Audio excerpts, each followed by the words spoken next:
Listo chicos, muy buenos días. Vamos a empezar a desarrollar las guías, ¿vale? Nos ubicamos en reproducción, en los animales y en el hombre. Entonces dibuja una línea que una el nombre de cada estructura con la definición. Iniciamos entonces. Ovario iría relacionado con glándula que producen los óvulos, ¿verdad? El pene vendría relacionado con órgano cuya función es, en su estado eréctil, introducir los espermatozoides, y ahí ustedes van leyendo. El útero va relacionado con, allí se produce la menstruación, ¿vale? El epidídimo va relacionado con conducto masculino o estático que conecta, ¿listo? Trompas de falopio. ¿Cuál es la función de las trompas de falopio? Comunica los ovarios con el útero, ¿verdad? Los testículos va relacionado con almacenar los espermatozoides. El único que quedaría ahí, no sé, solo es la vagina, porque no veo con cuál, ¿vale? Si ustedes saben, pues ahí lo van arreglando, lo van cuadrando. Pasemos al siguiente punto. Localiza las palabras del cuadro en su respectiva definición. Términos clave: endometrio, menstruación, menarquía, menopausia y ovulación. A. Fase del ciclo menstrual en la que se genera y expulsa el endometrio. Ese vendría siendo menstruación, ¿verdad? La B. Capa que cubre el útero y que se forma durante el ciclo menstrual para alojar el embrión en caso que ocurra la fecundación. Ese vendría siendo endometrio. C. Etapa de la vida femenina en la que se maduran los óvulos y cesa la menstruación. Pues menopausia, ¿no? D. Expulsión del primer óvulo maduro en la vida de una mujer. Sería menarquía, que es la primera menstruación. Y la E, proceso de maduración y de liberación, pues la que queda, ¿vale? Ahora, interpreta las imágenes y responde las preguntas. ¿Qué podemos observar aquí? Miren, aquí se observa, miren. Aquí se observa cuando el espermatozoide entra por la medida de la trompa de falopio y entra al ovario. Y ahí se fecunda, ¿verdad? Entra el espermatozoide al óvulo. Fecundación. Entonces, aquí, A. ¿Qué procesos se presentan en las imágenes? Pues fecundación. En el óvulo y el espermatozoide son células haploides o diploides. Recordemos que las células diploides son aquellas que constan de un solo cromosoma y haploide un cromosoma, diploide dos. Entonces, al unirse dos haploides forman una célula diploide, ¿verdad? Sigamos. ¿Qué ocurriría si entrara más de un espermatozoide al óvulo? ¿Qué ocurriría? Pues sencillo. Cuando el espermatozoide entra al óvulo, puede entrar varios espermatozoides al óvulo, pero al núcleo de ese óvulo solo va a entrar uno, ¿verdad? Entonces, sinceramente, no va a pasar nada como tal. Pasemos al punto siguiente. ¿En qué parte del cuerpo de la mujer ocurre el encuentro entre el óvulo y el espermatozoide? Pues sencillo. El espermatozoide sube por la trompa de falopio y entra al ovario, y ahí se lleva a cabo la fecundación. Sigamos. Usa la siguiente información y responde las preguntas. Ustedes las pueden leer tranquilamente y van a consultar, van a investigar qué es el virus del papiloma humano. Recordemos que el virus del papiloma humano, como su nombre lo indica, es un virus. Es un virus de infección o de transmisión sexual. Es muy común, a veces no sucede nada. Quien posee ese virus, más que todo quien lo posee, en su gran mayoría son las mujeres. En algunas ocasiones se sana solito, pero en otras ocasiones puede producir hasta cáncer, ¿vale? ¿Cuáles son las consecuencias que tienen para una persona contraer este virus? Ya les informé. ¿Cuál es la población femenina o masculina, adolescente o adulta más propensa a adquirir el virus del papiloma humano? Según allá, si ustedes leyeron, están juiciosos leyendo, ahí decía de que en nuestra primera en la primera relación que tiene la mujer.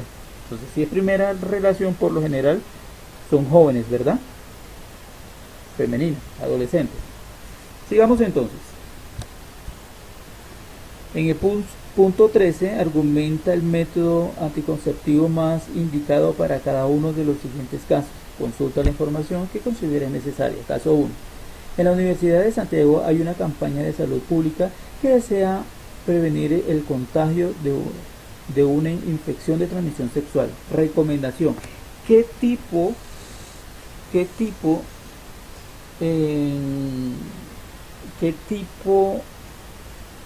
digamos de procesos anticonceptivos que prevengan la transmisión sexual podrías tú recomendarle a esa persona? Pues lo más recomendado podría ser el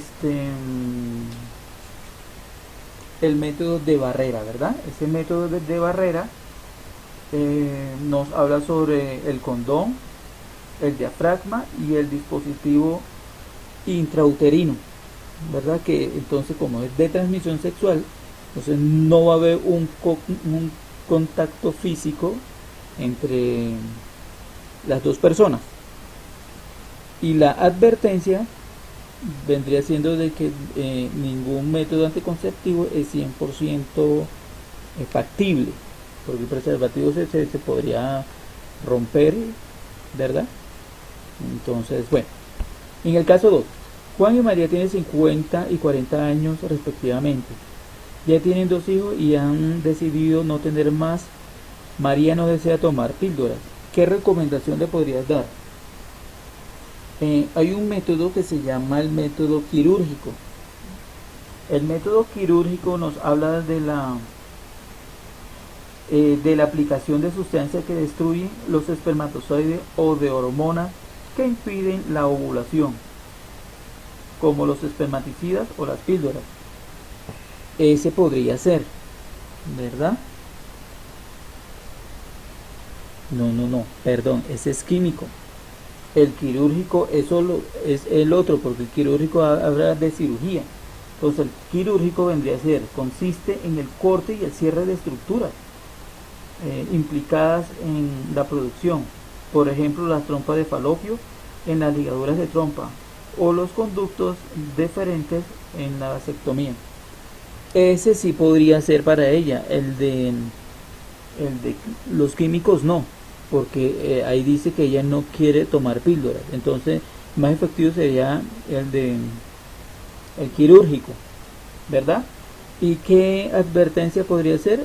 Que en algunas ocasiones puede ser reversible, aunque a veces no puede ser reversible, ¿verdad? Esa sería la única advertencia. En el caso 3, que Lorena y Francisco usan un método natural de anticoncepción, pero Lorena no quiere tener hijos en este momento. ¿Qué método se podría recomendar? El químico, podría ser el químico, el que ya les había hablado anteriormente, el de las pastas, el de los espermaticidas, el de las píldoras. ¿Qué advertencia se le podría dar? Que esos métodos, al igual, tampoco son 100% confiables. A veces tienen hasta una, digamos, ¿cómo se dice? Una complejidad adversa, digamos, hay mujeres que consumen la píldora y se engordan o le sale acné. ¿Listo? Es eso. Pasamos al punto siguiente. Bueno, este punto identifica las partes del sistema reproductor femenino o masculino. Este ustedes solitos lo pueden hacer. Igual que identifica la parte del aparato reproductor masculino. Y acá responde al cuestionamiento inicial. El cuestionamiento inicial, ustedes son respuesta muy personal. Pasemos al punto siguiente. Listo. ¿Cuáles son los mecanismos de almacenamiento y transmisión del material hereditario? Ese también es una pregunta muy personal. Vamos a seguir con el siguiente. No puedo hacérselos todos. Pasemos al punto siguiente. Nos dice, identifica a qué proceso de división celular se refiere cada enunciado. Escribe M si el enunciado describe el proceso de mitosis, o E si es el proceso de meiosis. Recordemos que mitosis es la división de células somáticas. ¿Y cuáles son esas células somáticas? Son aquellas células que componen el cuerpo humano. Todas las células que componen al cuerpo humano. A diferencia de la meiótica, la de meiosis. Cuando hablamos de meiosis hablamos de células sexuales, óvulos, espermatozoides, no más. Empecemos entonces. Proceso por el cual una célula se divide para formar dos células hijas. Pues ¿cuál va a ser? Mitosis. Recordemos que la meiosis son con células sexuales y en la primera meiosis termina siendo 4 células diploides y después termina siendo 2 células diploides. Sigamos. Proceso por el cual una célula se divide para formar 4 células hijas. 4 células hijas, ya les había hablado, ¿verdad? Ya les había hablado, meiosis. Las células hijas contienen la misma información genética de la célula madre. Mitosis, división celular, mitosis. Las células hijas contienen la mitad de la información genética de las células madres. Meiosis, ¿vale? Mediante este proceso se forman los gametos o células sexuales. Ya les dije cuáles son las células sexuales. Mediante este proceso se producen la mayoría de las células de un organismo pluricelular. Mitosis, ¿vale? Sigamos. Acá nos dicen, interpreta la información y con base en ella responde las preguntas. La lagartija cola de látigo no necesita de macho para reproducirse, pues genera nuevos individuos a partir de óvulos sin fecundación o sin fecundar. Este tipo de estrategia reproductiva es común en algunos insectos, pero en ocasiones se observa en algunos grupos de vertebrados. Entonces, ¿qué tipo de reproducción tiene la lagartija cola de látigo? Tipo de reproducción es asexual. ¿Por qué? Porque no necesita de gónadas masculinas o femeninas para reproducirse, ¿verdad? Entonces, las hembras de esta especie realizan procesos de mitosis y meiosis para reproducirse, argumenta. Listo, muy sencillo. Esta especie solo tiene hembras, por eso se reproducen asexualmente, o sea que no hay machos. Producen células germinales con el doble de cromosomas para que se puedan reproducir o realizar la meiosis normalmente. ¿Listo? Sigamos entonces. Punto 3. Resuelve la siguiente actividad con base en los conceptos de división celular. La siguiente fotografía muestra diferentes etapas de división celular en una raíz de cebolla que se encuentra en constante movimiento. Numera del 1 al 4 la fotografía según el orden en que ocurran las etapas que presenta. Escribe el tipo de división celular que se observa en la célula fotografiada. ¿Cómo lo sabes? Justifica. Entonces, en esta imagen, en la primera imagen, vendría siendo la etapa 2 o la fase 2. En la segunda imagen, fase 3. En la tercera imagen, fase 4. Y en la última imagen, fase 1. ¿Y cómo se justifica? Pues es mitosis, ¿verdad? Primero que todo es la división celular mitótica, ya que en ella el resultado son 2 células y en la meiosis los resultados son 4 células. Pasemos al punto siguiente. Utiliza la imagen que representa los cromosomas humanos para señalar las siguientes estructuras. Tenemos cromosomas homólogos y cromatidas hermanas.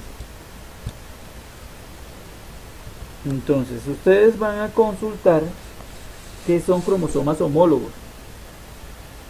Bueno, los cromosomas homólogos son parejas de cromosomas, ¿verdad? Y las cromatides hermanas son alelos que conforman los cromosomas. Entonces,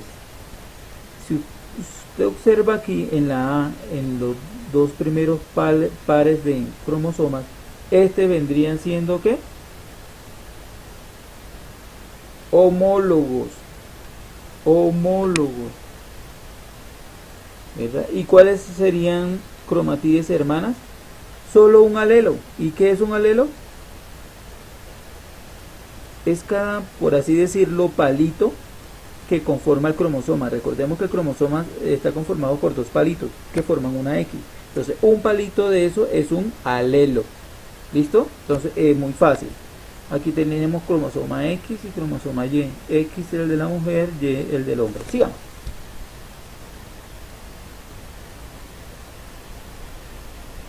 Relaciona las estructuras celulares de la primera columna con el concepto de la segunda. Pues es muy sencillo. Empecemos entonces. Cromosomas iría relacionado con nombre con el que designa el conjunto formado de ADN y proteína. Muy sencillo. Cromatidas, estructura que semejan brazos en los cromosomas duplicados. Fácil. Centrómero, estructura que une a las cromatidas. Y cromatina, nombre que se designa al conjunto de ADN y proteínas. Muy sencillo. Pasemos al punto siguiente. Veamos. Consulta cómo se producen organismos transgénicos. Después elabora una infografía en la que presentes de manera simplificada el proceso. Ok. Bueno, esta infografía se puede hacer en el cuaderno. Entonces consulta qué es infografía y investiga qué es transgénico también. Aquí transgénico. Y hacemos la infografía. Después que ustedes realicen la guía, yo les indico cómo van a hacer esta actividad, ¿vale? Entonces, punto 7. El síndrome de Down es un trastorno genético causado por una anomalía en el número de cromosomas que origina el retraso mental y de crecimiento. Ahora, la anomalía genética es un cromosoma extra en el par 21. Un cromosoma menos. Mire, cuando hablamos nosotros del síndrome de Down, recordemos que el ser humano comúnmente tiene 23 pares de cromosomas, ¿verdad? Poseemos 23 pares de cromosomas. Aquellas personas que tienen el síndrome de Down poseen 23 pares de cromosomas más un cromosoma. O sea que poseen 47 cromosomas, ¿verdad? Por tal motivo, en este caso, el cromosoma extra, como se dan cuenta aquí, en el 21, es diferente a los demás, ¿verdad? Todos tienen dos palitos de estos que se llaman alelos. Este tiene 3, ¿verdad? Entonces aquí es a donde está la anomalía genética, en el cromosoma 21. Esta es la respuesta correcta de la A. Pasamos al punto siguiente. Aquí nos dice: interpreta la información de cada enunciado y señala con una X su complemento. Entonces, aquí nos dice: se puede observar un caso de herencia ligada al sexo si el gen para cierta característica está ubicado en un cromosoma sexual. ¿Listo? Sencillo. B. Una diferencia entre la codominancia y la dominancia incompleta es que esta última, miren, cuando hablamos nosotros de codominancia, es que los dos cromosomas, uno no es dominante sobre el otro. ¿Ya? Uno no es dominante sobre el otro. A diferencia de la dominancia incompleta. La dominancia incompleta es que las características de los alelos se expresan de manera simultánea, ¿verdad? Entonces la respuesta correcta sería en que ambos alelos son dominantes y se expresan de manera simultánea. Ahí está, fácil. Pasemos al punto siguiente. Dibujo una línea que relacione cada concepto con su definición. Sencillo. Entonces tenemos el alelo va relacionado con formas alternativas de un gen. El gen, porción de ADN que codifica una proteína o una cadena de ARN. Genética, rama de la biografía que estudia los fenómenos de la herencia y la variación. Herencia, transmisión de las características de una generación a otra. Fácil. Pasemos al punto siguiente. Usa el cuadro de Punnett para resolver el siguiente cruce. Después responde las preguntas. Cuadro de Punnett. Listo. Entonces, ya les voy a explicar bien cómo vamos a realizar el cuadro de Punnett. Un momentico. Bueno, chicos, entonces les voy a explicar el punto 10. Dice, una muestra de planta homocigota con tallo largo LL. Entonces, LL, recordemos que LL nos indica que es dominante. La dominancia se representa por medio de letras mayúsculas. Se cruza con un grupo de plantas de tallo corto. Bueno, este es tallo largo, y esta es de tallo corto. Ahora bien, se cruza, listo, con un tallo corto. Recordemos que este es largo y es dominante, este es recesivo, ¿verdad? Y es tallo corto. Utilicemos el cuadro de Punnett. El cuadro de Punnett vendría siendo así. Entonces, vamos a ubicar primero los alelos dominantes. Entonces sería L y L. Y los recesivos sería L y L. Empezamos a hacer el cruce. Tengamos en cuenta que primero se ubican los dominantes y después van los recesivos, o sea, mayúscula, minúscula. Entonces sería L, L, L, L, L, L, L, L, L, L. ¿Listo? Entonces, ¿será que la población será de tallo corto o de tallo largo? Obviamente será fenotípicamente. Fenotipo será 100% largo. ¿Por qué 100% largo? ¿Por qué? Porque todos los descendientes poseen el alelo dominante largo, y recuerden que el dominante se sobrepone ante el recesivo, que es el minúsculo. Entonces todos van a ser 100% largo. Fenotipo habla de la parte física que se puede ver, ¿verdad? A ver, ¿cuál será el genotipo y el fenotipo? Saquemos el fenotipo. El genotipo sería entonces 4 de 4, ¿verdad? Entonces, cuando hablamos nosotros de fenotipo, hablamos de la parte física, la parte que se puede ver a simple vista. Cuando hablamos de genotipo, hablamos de la parte genética, que no se puede ver a simple vista. Entonces, fenotípicamente, todos los descendientes van a ser de tallo largo. Y genotípicamente, 4 de 4 van a ser alelos, estos se llaman heterocigotos porque están conformados por dos alelos distintos. ¿Listo? Entonces, la respuesta sería 100% genotípicamente LL y 100% fenotípicamente tallo largo. ¿Listo? Fácil, ¿verdad? Sigamos con el siguiente. Listo, chicos. Entonces, para el segundo punto que nos dice, aplica las leyes de Mendel para el cruce realizado. En caso afirmativo, ¿cuáles? ¿Cuál ley se aplica aquí? Aquí nos habla de la segunda ley de Mendel, ¿vale? Se escribe la segunda ley de Mendel. Listo, chicos. Para el siguiente punto, entonces nos dice, punto 11, completa la ley de la segregación independiente en el siguiente cruce. Sigue las indicaciones. Cuando hablamos de la ley de la segregación independiente, estamos hablando de la tercera ley de Mendel, ¿vale? Entonces nos dice acá que vamos a hacer un cruce y los organismos, los parentales, tienen estos alelos B, B, C y C. Y lo vamos a cruzar con los mismos parentales o con los mismos alelos, ¿verdad? Listo. ¿Verdad que sí? Ahí está. Perdonen ahí la imagen y eso, pero bueno, ahí se ve. Entonces, lo primero que vamos a hacer es, después de identificar los alelos que se van a cruzar, Mm, primero vamos a hacer los posibles cruces que se pueden llevar a cabo teniendo en cuenta esos alelos. Entonces, la primera característica que nos dice ahí es el color de pelo. Color de pelo, ¿verdad? Ahí nos muestra las imágenes. Entonces tenemos un alelo B mayúscula y un alelo B minúscula.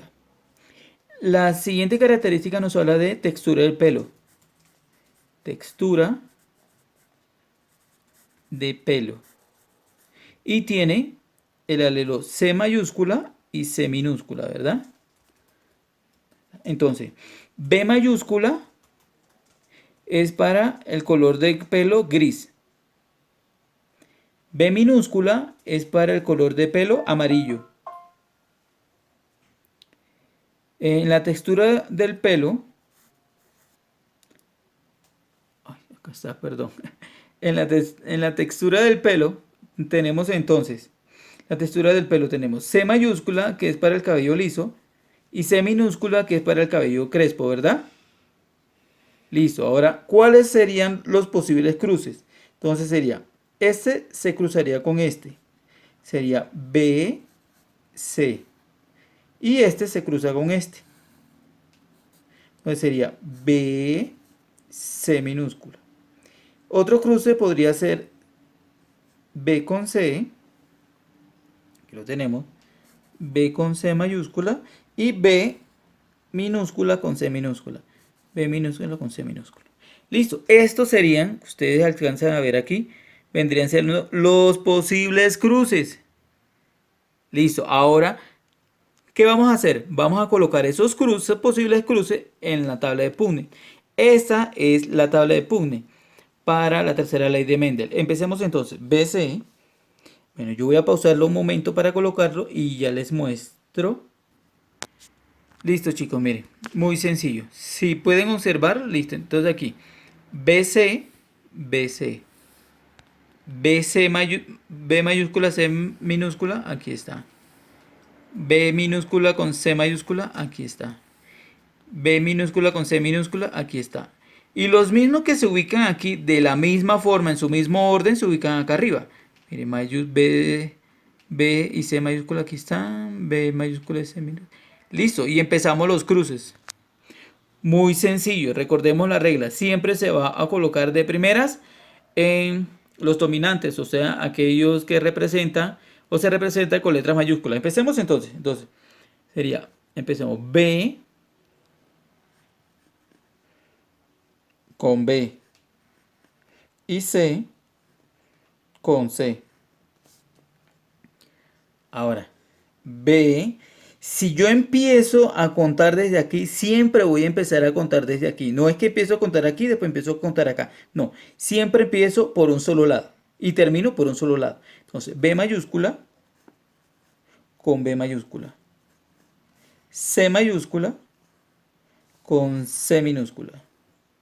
¿Verdad? Ahora, B mayúscula con B minúscula. C mayúscula con C mayúscula. ¿Verdad? B mayúscula con C, con B minúscula, C mayúscula y C mayúscula. ¿Verdad? Si es C mayúscula, a ver. No. Con C minúscula. Mírela. Sigamos entonces. B mayúscula. B mayúscula. Primero, entonces C. Miren, aquí ojo acá. Este es minúscula y este es mayúscula. Entonces primero va la mayúscula. Y después va la minúscula. Sigamos. B mayúscula, B mayúscula. C minúscula, C mayúscula. Primero va la mayúscula, después va la minúscula. ¿Verdad? Pero en este caso, miren, este es minúscula. Entonces aquí va minúscula. ¿Verdad? Entonces era minúscula y minúscula. No borro bien. Espérese un segundo. Sigamos entonces. Entonces tenemos B mayúscula, B mayúscula, B mayúscula, B mayúscula, ambas mayúsculas, C minúscula, C minúscula, bueno, en este orden no importa, B mayúscula, B minúscula, B mayúscula, B minúscula, C minúscula, C mayúscula, primero va la mayúscula, pues, minúscula, B y B va la mayúscula, pues la minúscula y ambas son minúsculas. ¿Listo? Lo voy a complementar. ¿Listo? Así está comprendido.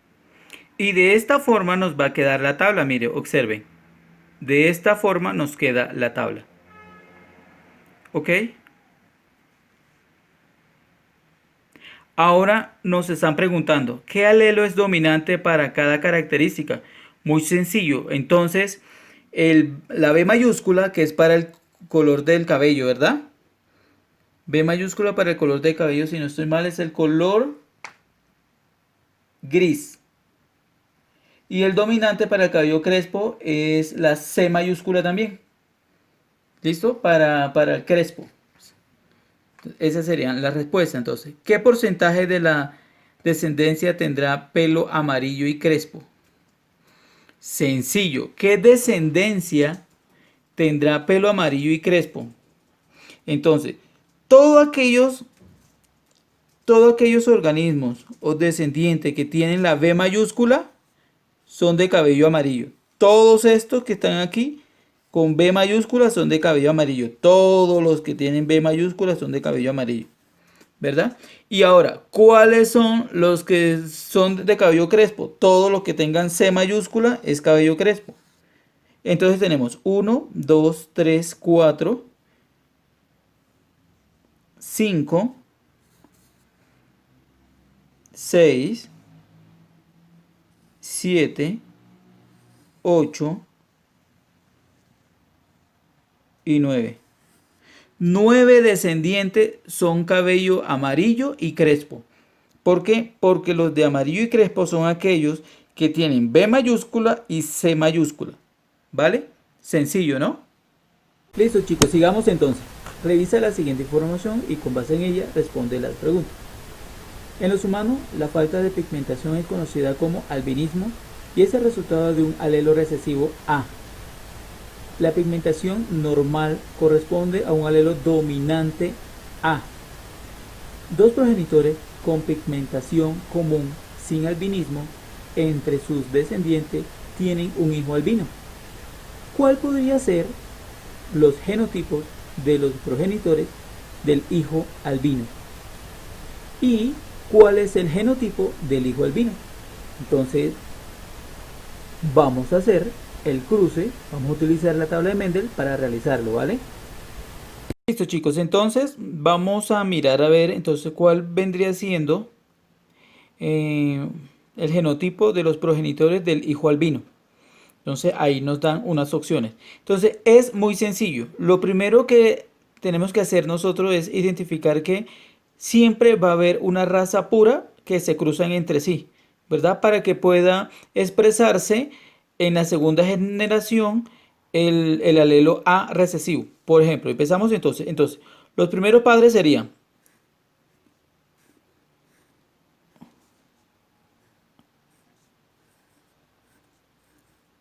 ¿listo? Serían entonces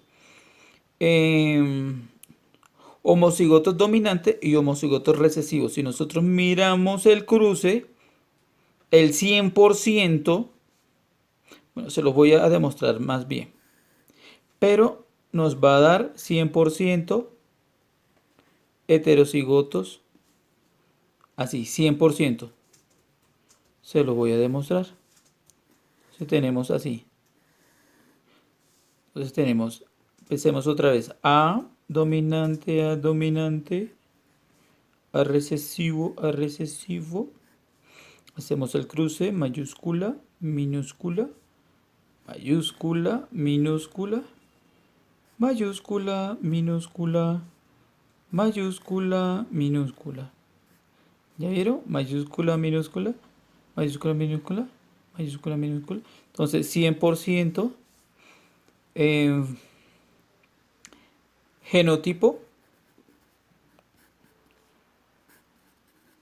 sería entonces 4 de 4 sería A. Y fenotipo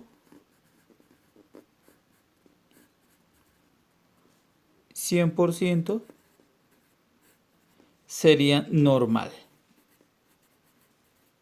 O sea que 100% serían normal, no serían albino.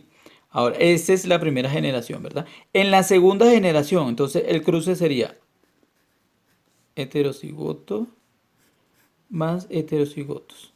Si realizamos el cruce, en la segunda generación nos dice que el alelo recesivo se va a expresar, ¿verdad? Entonces sería, empecemos, A, A, A, A. Empezamos el cruce. A con A con A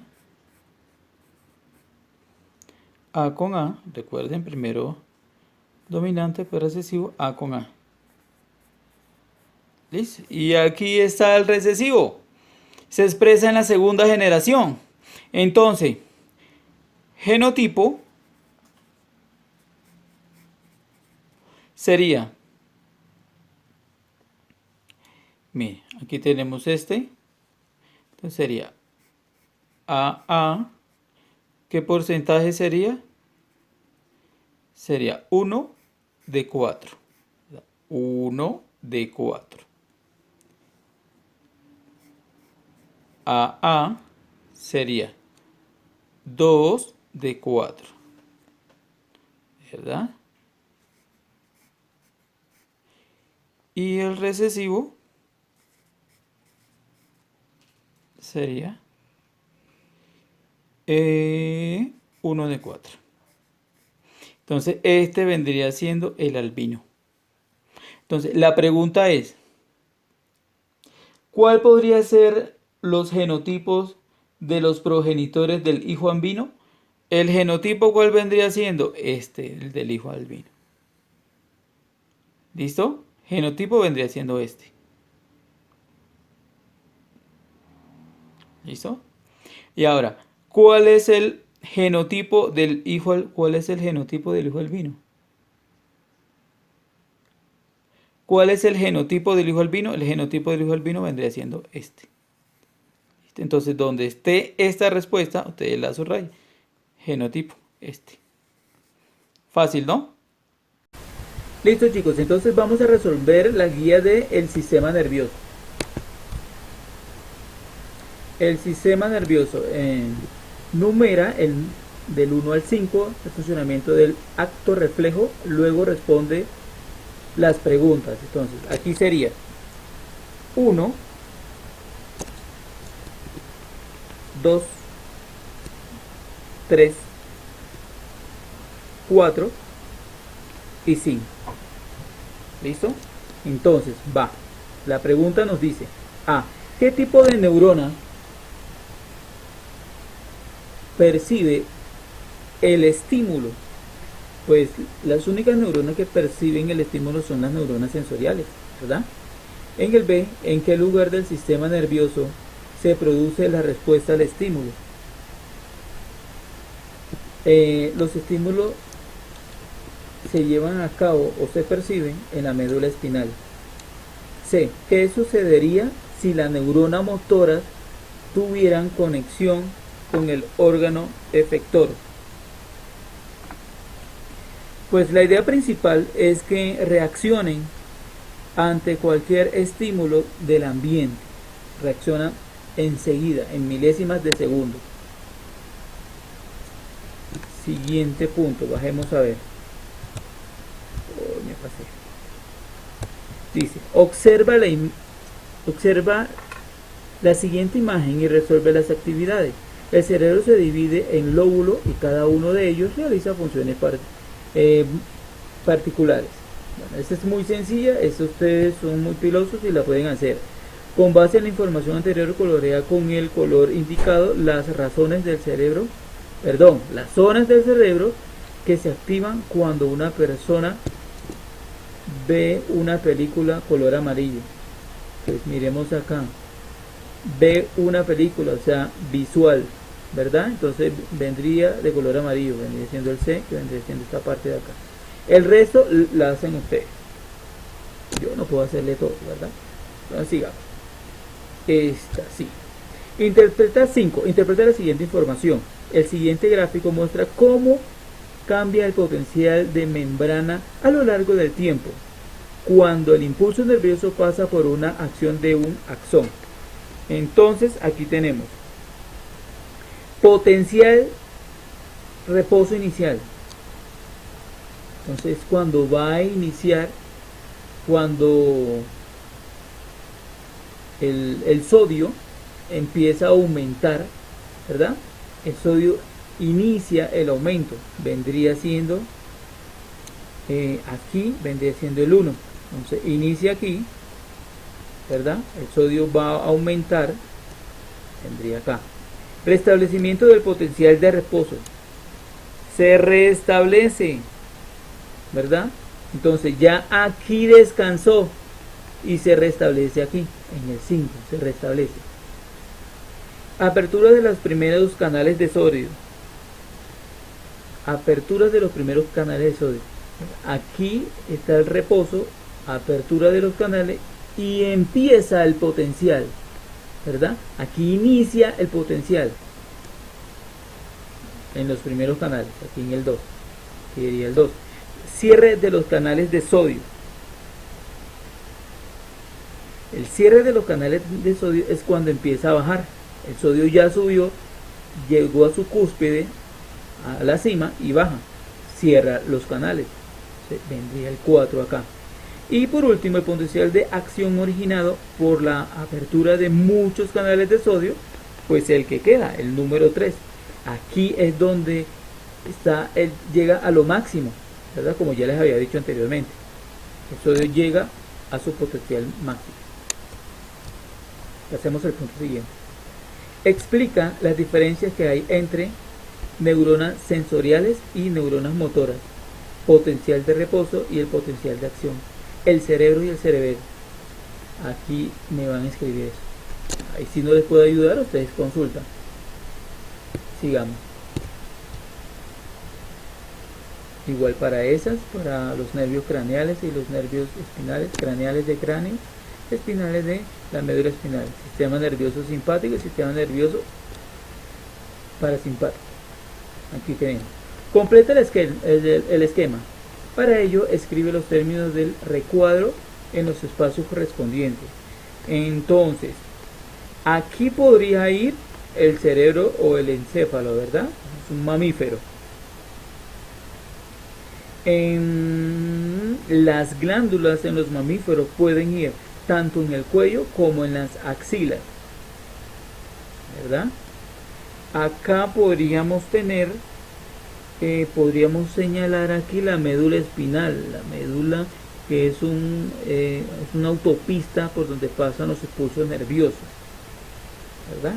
En esta partecita aquí también tenemos nervios, aquí podría ir los nervios. Acá en este insecto, en el insecto,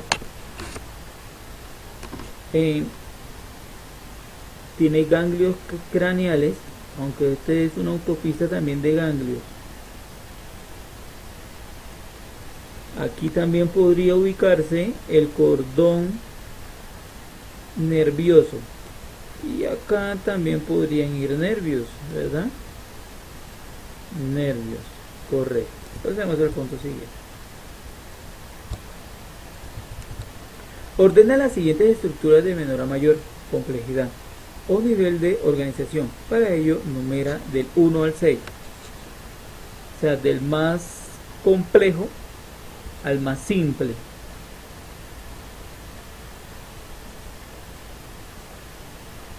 De mayor complejidad.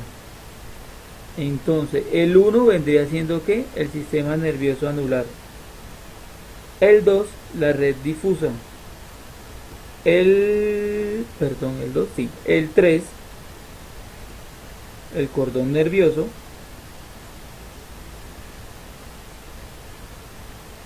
Cordón nervioso. El 4 vendría siendo los ganglios.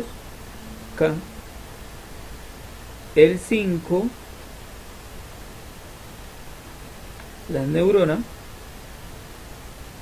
Y el 6 por último, el canal iónico. ¿Vale? Fácil. Tenemos el punto siguiente, sistema glandular. Sistema glandular. Bueno, esta es una compresión lectora. Ustedes pueden trabajar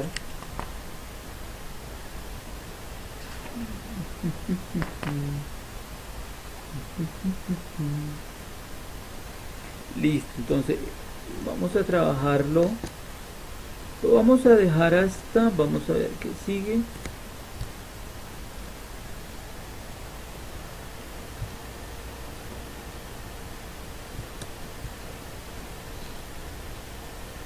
Lo vamos a trabajar hasta este punto. Vamos a resolver solo el punto 10. ¿Y con qué se resuelve el punto 10? Teniendo en cuenta este texto, compresión lectora, ¿vale? Ahí se los dejo yo. Ya les ayudé mucho, entonces espero que le vaya muy bien. Responden muy bien, con letra bien bonita, decoran colores y bien chévere, ¿vale?